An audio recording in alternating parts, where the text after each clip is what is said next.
Kraft presents The Great Gildersleeve. Each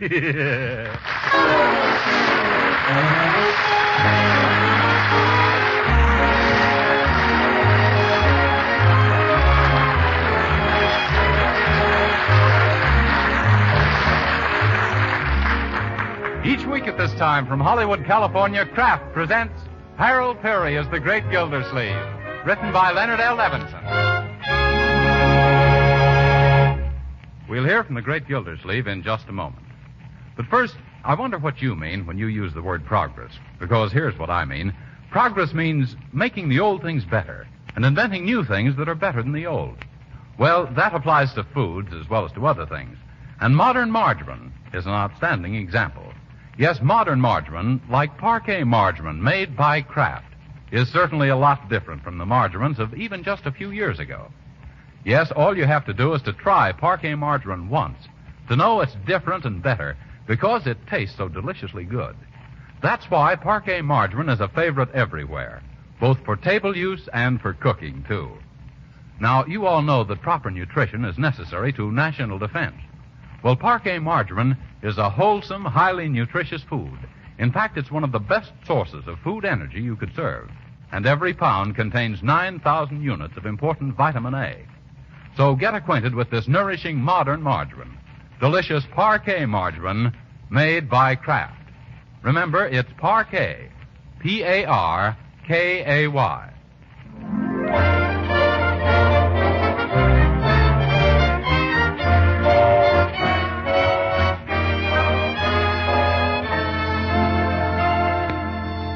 And now let's visit our friend, the Great Gildersleeve.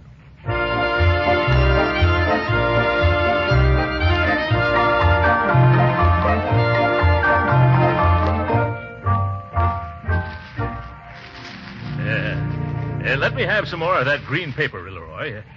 Thanks. Say, who are you sending that necktie to? It's for Cousin Clinton in Iowa. Leroy, you can't do that. He's the one who sent you that tie last year. Oh. Well, in that case, I'll mail it to Uncle Stanley. Oh, no. Uncle Stanley gave it to Cousin Clinton the year before. Well, Uncle Mort, how do you know? Because I gave it to Uncle Stanley 4 years ago. Oh, are you sure it's the same tie? Oh, positively, Marjorie. I'd know those purple stripes and those orange dots anyplace. But, gee, what'll I give Cousin Clinton? Oh, I think we can skip him this year if we send him a Christmas card. Yeah. Oh, Mr. Llewellyn. Yes, Miss Marjorie. Be sure to address a card to our Cousin Clinton, will you, please? Yes, ma'am. Right away. Say, how are you coming along with the addressing and the sealing, Llewellyn? Well, I'm a widow groggy. Yeah? I feel as if I'd whipped my weight in Christmas seals. I wish they'd get some different flavored glue, like strawberry, raspberry, cherry, orange, lemon, or lime. They'll come to that, Llewellyn. You're just a little ahead of time. Yeah. Here, Leroy, what are you doing? Me? Oh, I just thought I'd see what's in this package Piggy Banks gave me. But, Leroy, it's marked don't open until Christmas. Yes. Haven't you any self-control or willpower, young man? Don't you realize that if you opened all your gifts ahead of time, when Christmas morning came around, you wouldn't have a single toy left to break? But, gee, I caught Marjorie sniffing around the present you gave her, Uncle Mort. I was not, Leroy. Mort, too. I just happened to drop it, and I was afraid it might be perfume. Oh, yes. Well, it's not perfume. It's a whoops. I almost told you then. Now, both you children stop acting childish. Let me alone while I wrap this present. It's for Fibber McGee. I've already sent Molly McGee a big bottle of perfume, so I better get Fibber McGee's present in the mail for Wistful Vista tonight. Oh, what did you get for him, Uncle Mort? Something he needs badly. An electrical pants presser. It's a neat little gadget, isn't it? Although I doubt if it'll make much of an impression on those gunny sacks McGee wears. You think that's enough of a gift for Mr. McGee? Why not? Cost me 39 cents at the cut-rate drugstore. 39 cents? Yeah. But I thought Mr. McGee was a close friend of yours. He is, Leroy. He's the closest friend I've got. And I'm not speaking geographically or intimately. I'm speaking financially. Well, I never knew that. Well, he isn't exactly tight. He's more of the borrow a tool today and return when rusty type. The more I think about the things McGee has borrowed, the less I think of him. Who does he imagine he is? The doorbell? I mean the doorbell. It's ringing. Yeah, I'll get it. Yes? Is this the domicile of Throckmorton P. Gildersleeve? It is. This is it, Shorty. Okay, lift. Hey, this is plenty heavy. Hey, where do you want this box, mister? Put it right down here for now. What's in it, mister? Just keep your shirt on, will you, buddy? All right, ready, Spike? Yeah, let's get this over with. All right. A 1, a 2, a 3. Oh, Gildersleeve, oh, Gildersleeve, a Merry Christmas to you. Oh, Gildersleeve, oh, Gildersleeve, are you old-tied, hallelujah. We've brung a great big gift, you see, from wistful vistas, Fibber McGee. Oh, Gildersleeve, oh, Throckmorton Pete Gildersleeve, please sign here on the dotted line.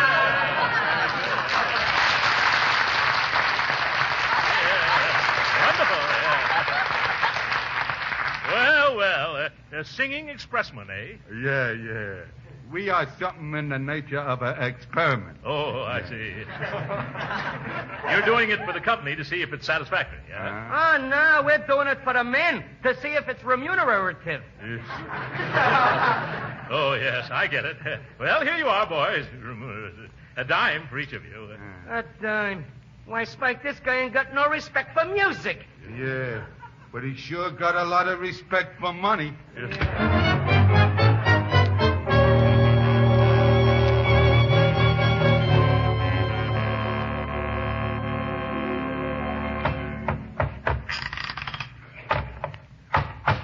Wow. I never saw a box so hard to get open. Oh. It must have taken me an hour. Yeah. Now to see what Fibber McGee has sent me. What is it, Uncle Mort? Huh? Gee, another box. Yeah? And all done up with Christmas wrappings and stuff. Oh, my goodness. Hand me the hatchet again, Leroy. Oh, no, Unc. Can't you see what it says? Where? Oh, don't open till Christmas. And this means you, Gildy old snoop. McGee never means what he says. The hatchet, please, Leroy. But, Uncle Mort, where's your willpower? Yes, and how about your self-control? Oh, they're fine. It's my curiosity has got the best of me.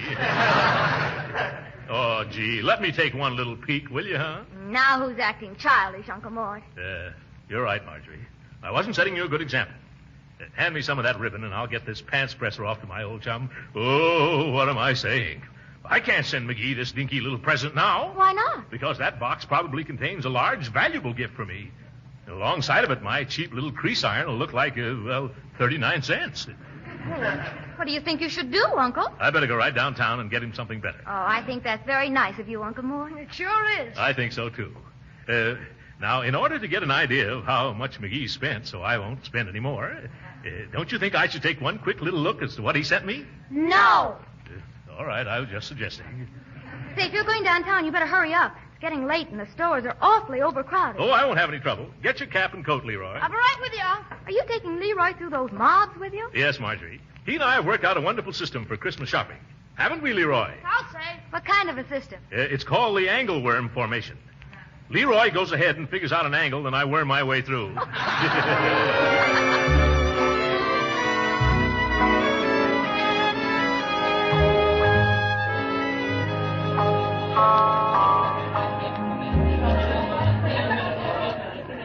Gee, Uncle Mort, this is certainly a ritzy store. Yes. Haven't I always said that the best is none too good for Fibber McGee? Well, how do you do, sir? What will it be? I'm looking for a present for a friend. Do you think he might like a half dozen imported cravats? Say, Unc, what's a cravat?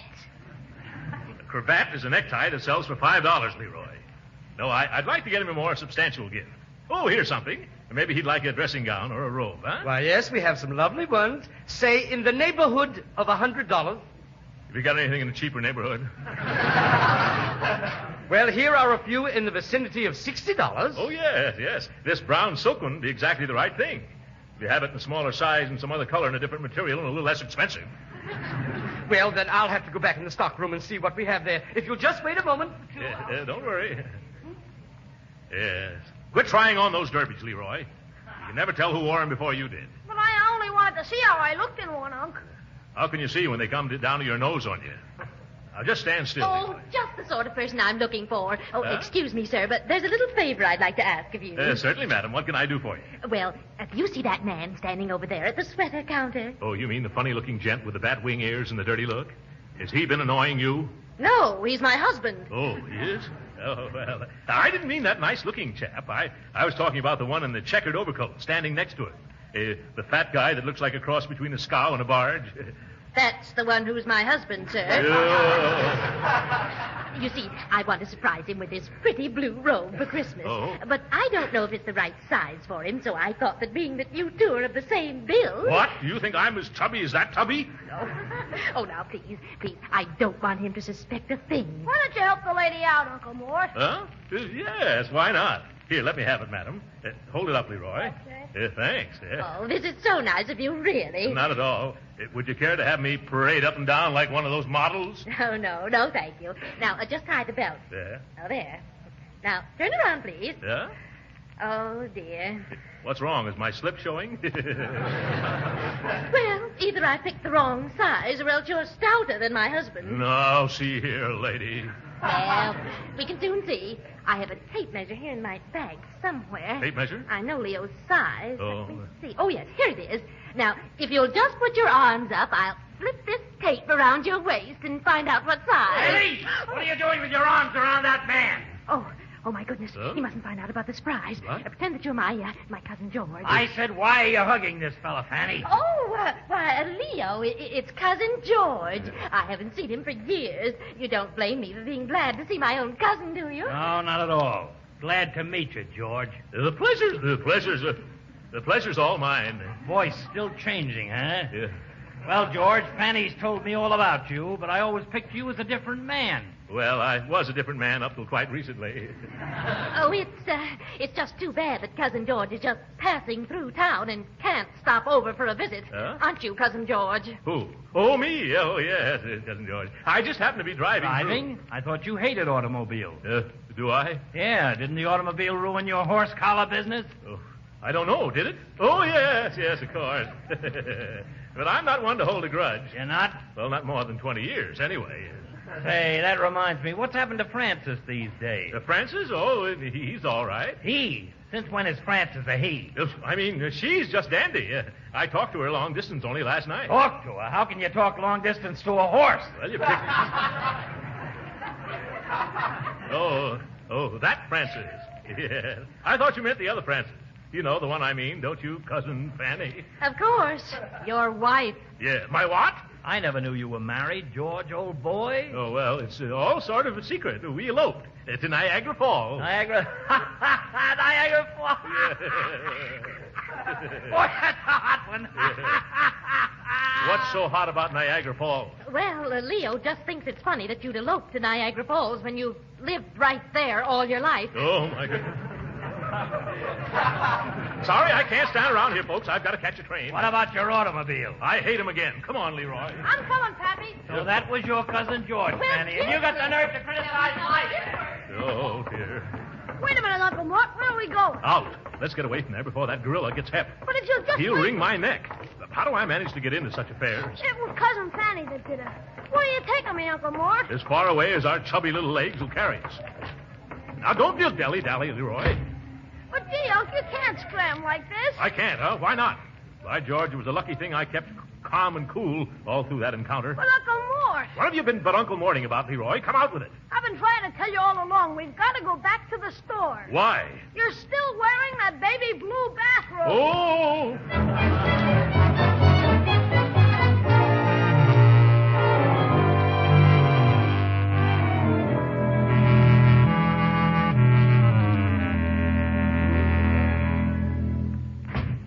Oh, there they are now, Mr. Llewellyn. Oh, yeah. Hello, Uncle Mort. Hello, Leroy. Hello. Oh. Did you get something nice from Mr. McGee? No, we had a terrible time. I haven't been pushed around so much since my baby carriage days. Gosh, you never saw so many places out of so much stuff that so many people wanted so bad. What sort of present were you looking for? Well, something unusual and expensive that he doesn't have already. Yeah. Uncle Mort almost got a dandy baby blue bathrobe, but after he took it outside to see how it looked in the daylight, he took it back. Yeah. Well, we'll go down and try it again tomorrow. Maybe you'll come along, Marjorie, to help me. Say, there's something missing in this room. I was wondering how long it would be before you noticed the difference.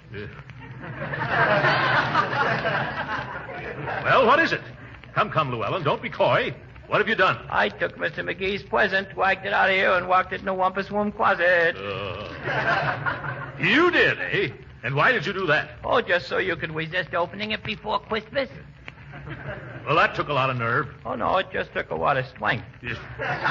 Believe me, before I was through, I bitterly regretted starting the whole proposition. Willie, I was a wreck. Yes, Mr. Llewellyn worked quite hard. Llewellyn, the next time you poke your probing proboscis into my personal affairs, I'm going to take a swing at it. What was that, Mr. Gildersleeve? If you fool around with something that's no skin off your nose, why, by George, it will be.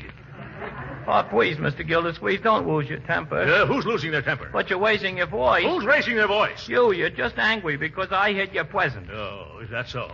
I suppose you know everything that's going on in my mind. Yep. I can read you like a dictionary. Yes.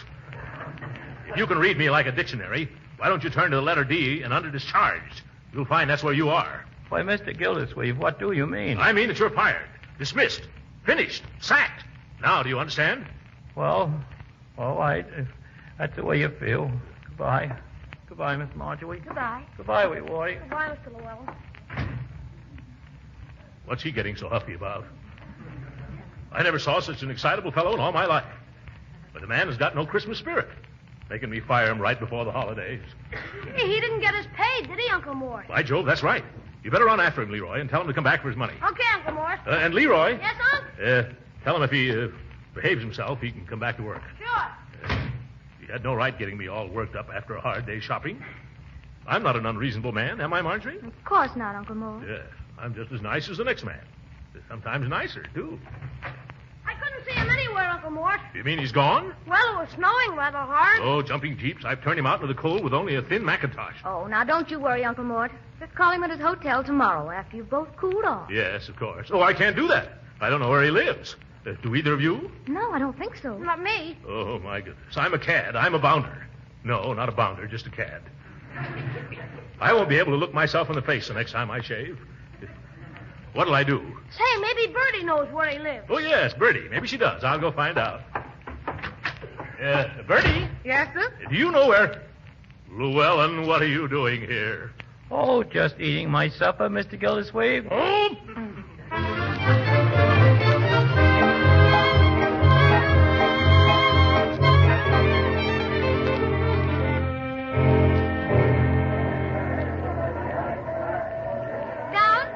Going down? Hey, wait a minute! No use, Leroy. They're booking passage on those elevators a couple of days in advance. Let's wander into the furniture department.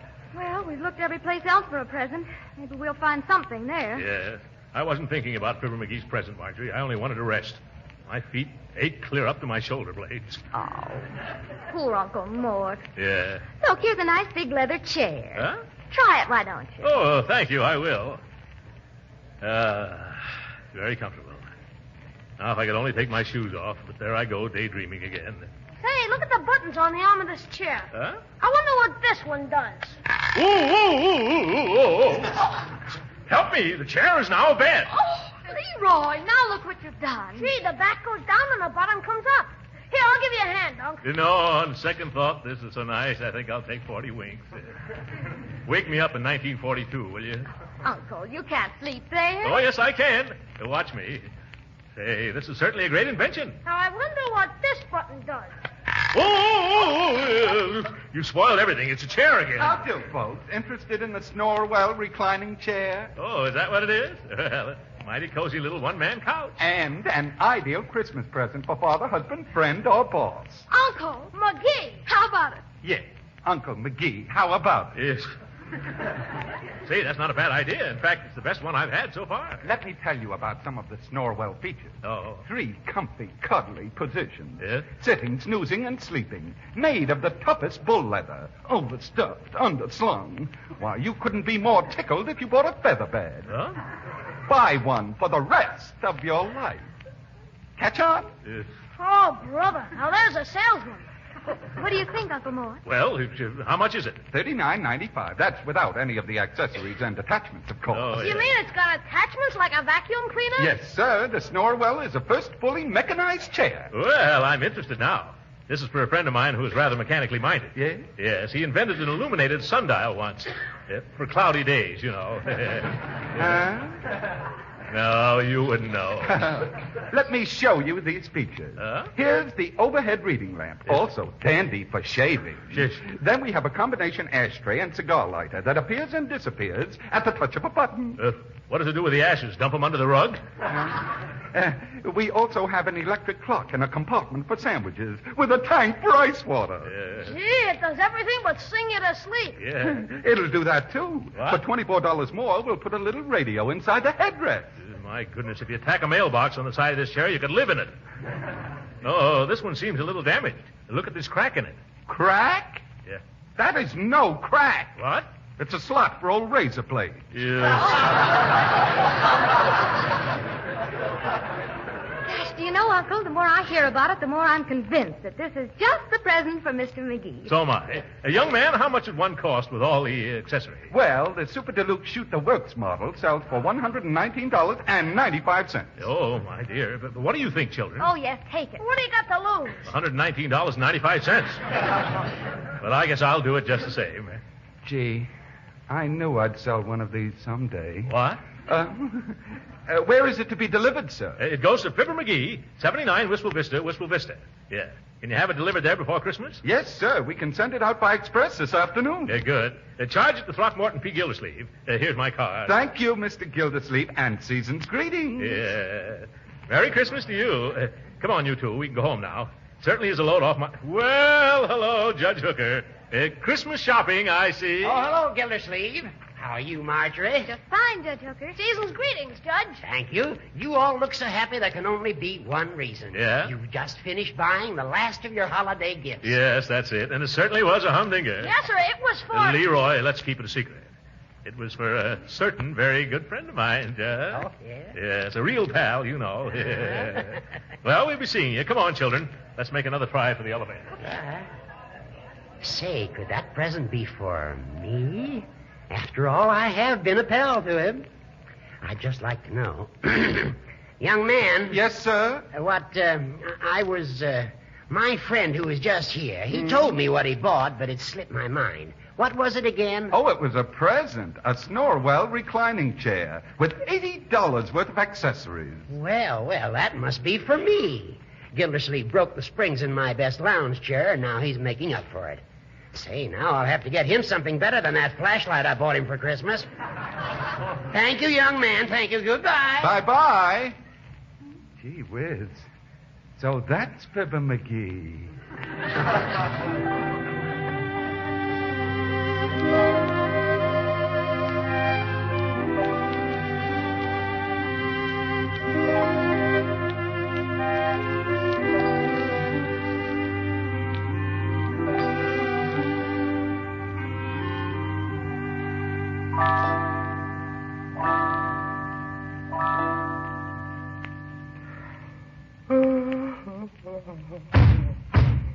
What's that? Sounds like something's going on in this house. Sounds like somebody's raising a rumpus in the rumpus room. I'm going to investigate. I don't know why I'm so brave. In fact, I don't know if I'm so brave. I better stop here in the kitchen first. Now I feel better. Peculiar how much confidence a couple of carving knives gives a lady.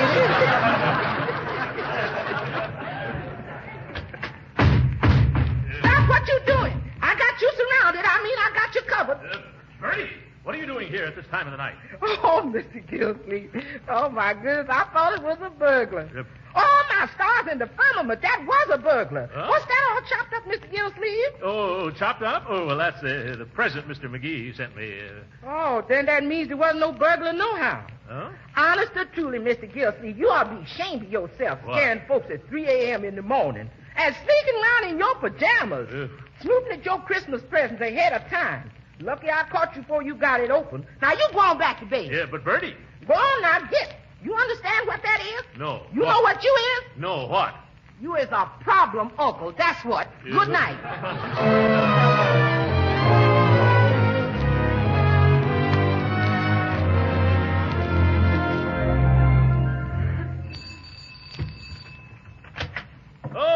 Judge Hooker. Yes, come right in, Judge. I'm still a few days early, but I couldn't wait. Merry Christmas, Gildersleeve. Well, and what's this? Oh, just a little present I picked out for you, Gildy, old pal. For me? Oh, well, what is it, Judge? Set of matched golf clubs in a leather bag. Oh, Judge, you shouldn't have done it.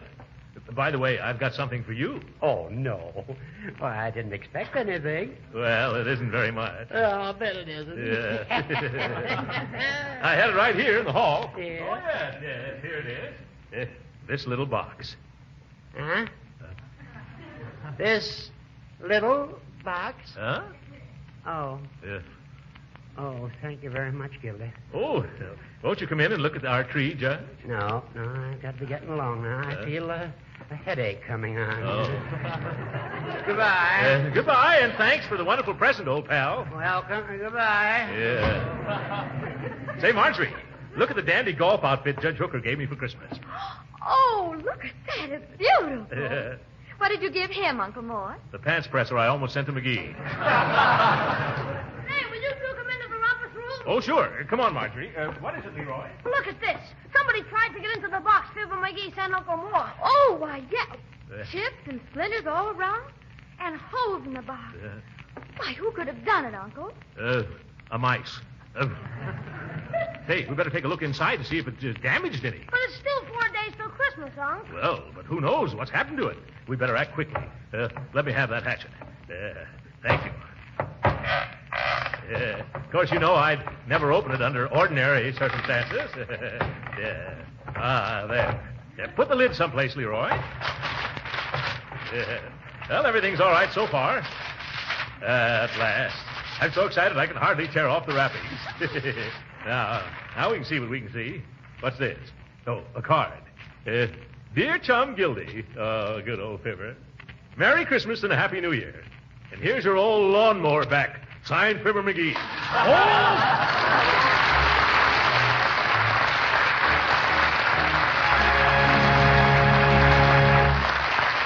The Great Gildersleeve will be with us again in a few minutes. You know, people who won't try new things certainly miss a lot. Yes, you just can't know whether you really like something or not until you actually try it yourself. That's why I urge everyone to try delicious Parquet margarine, made by Kraft. Because you're really missing something if you hadn't tried this truly modern margarine. First of all, you're missing the delicate, appetizing flavor that makes Parquet margarine outstanding. Why, Americans from coast to coast have found they prefer Parquet margarine because it tastes so good, both for table use and for cooking, too. Secondly, Parquet margarine is an economical source of food values your family needs. Now, that's very important these days. Proper nutrition is essential to national defense. You see, Parquet margarine is wholesome and nutritious.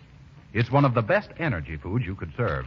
And especially important in the wintertime, Kraft adds 9,000 units of vitamin A to every pound of Parquet, making it a dependable source of this vitamin the year round. Now, with food prices rising, you owe it to yourself to find out how delicious and nourishing economical Parquet margarine is. So don't put it off. Ask your food dealer tomorrow for Parquet, Parkay.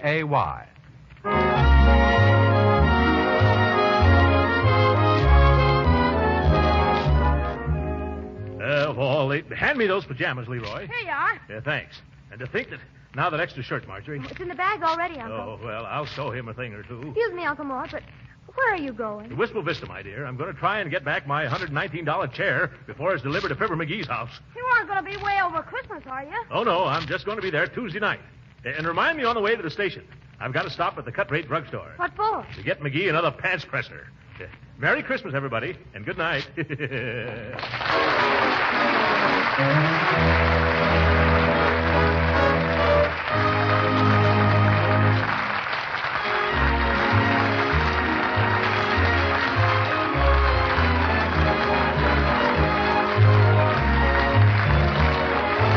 Original music heard on this program was composed and conducted by William Randolph. This is Jim Bannon speaking for the Kraft Cheese Company and inviting you to be with us again next week at this same time for the further adventures of the Great Gildersleeve.